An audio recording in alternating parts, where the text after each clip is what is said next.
Desde sempre que o ser humano constrói coisas monumentais. Pensem nisto. Das pirâmides que rasgam os céus do deserto às catedrais que parecem desafiar a própria gravidade. Sempre existiu este impulso que vai muito além da simples necessidade de abrigo. É um impulso sagrado de construir. E hoje vamos tentar perceber o porquê por trás destas maravilhas. E claro, isto leva-nos logo àquela pergunta que, sejamos honestos, nos intriga a todos, não é? Como é que as maravilhas do mundo antigo foram construídas sem a tecnologia que temos hoje? Sem gruas, sem lasers, como é que foram possíveis feitos tão monumentais? Ok, vamos começar pelo exemplo mais óbvio. As pirâmides do Egito. Toda a gente as conhece. Mas não são apenas túmulos gigantes, pois não. São muito mais do que isso.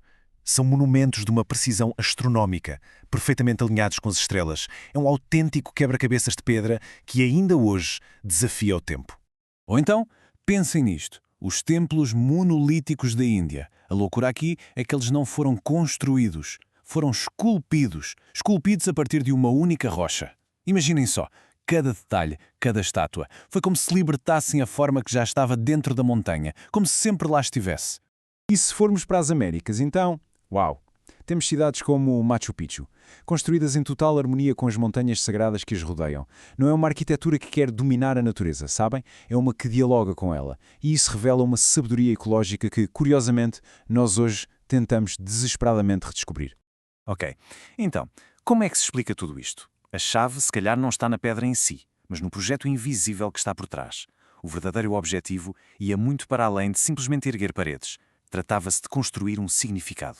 E a ideia centrada é mesmo esta. Era uma forma de dar forma ao invisível. Pensem bem, cada pedra das pirâmides, cada pilar de um templo, tudo isto era uma tentativa de tornar físico, tangível, o que não se vê. O mistério do cosmos, o divino, a própria alma humana. Certo, mas a pergunta mantém-se. Como é que eles faziam isto? Se não tinham as nossas gruas, nem computadores. Que raio de tecnologia usavam? Bem, a resposta talvez aponte para uma engenharia completamente diferente. A tecnologia da mente. E aqui é que a coisa fica interessante. A grande diferença está mesmo na ferramenta principal que usavam. Hoje nós confiamos na ciência, na engenharia, em máquinas físicas, gruas, betoneiras, tudo isso. Mas eles confiavam noutro tipo de poder. Era uma mistura de sabedoria ancestral, de um propósito espiritual que todos partilhavam e, acima de tudo, da força imensa de uma crença coletiva. No fundo, a mente. A mente era a sua mais poderosa ferramenta. E os resultados desta tecnologia da mente, bem, são absolutamente de cortar a respiração. Vamos rever isto. Temos os Incas a encaixar pedras que pesam toneladas, como se fossem peças de um puzzle, sem usar uma única gota de argamassa. Depois, os egípcios a alinhar as pirâmides com as constelações com uma precisão que ainda hoje nos deixa de queixo caído. Temos os hindus a libertar templos inteiros de dentro da montanha. E os maias a mapear o cosmos em calendários de uma complexidade inacreditável. E o motor disto tudo, a mente? Então, chegamos ao ponto crucial. Qual era o verdadeiro motor desta tecnologia tão diferente? A resposta é a força da crença, o imenso poder de um propósito partilhado.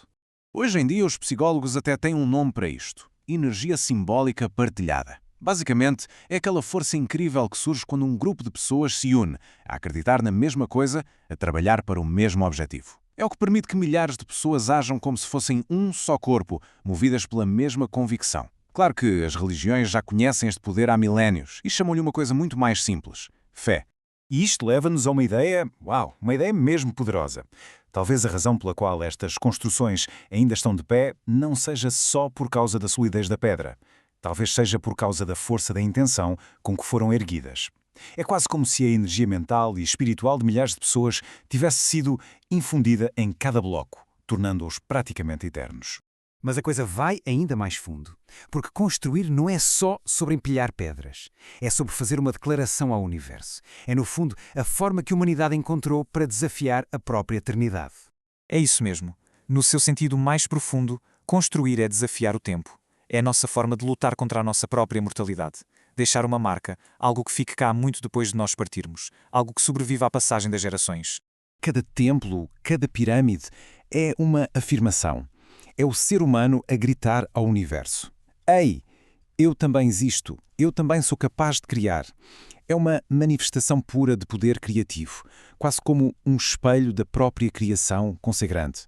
E esta ideia final, para mim, resume tudo na perfeição. O que as civilizações antigas chamavam templo, nós hoje chamamos projeto. Mas o impulso é o mesmo. Transformar a fé em forma. Parem para pensar nisto. Seja um templo antigo ou um arranha-céus supermoderno, a motivação lá no fundo, se calhar não é assim tão diferente. E isto deixa-nos com uma pergunta. Uma pergunta para todos nós. Que templos é que estamos a construir hoje? Quais são os nossos grandes projetos coletivos, aqueles que nos unem? E, mais importante, o que é que eles vão dizer sobre nós e sobre aquilo em que acreditamos daqui a 1000 anos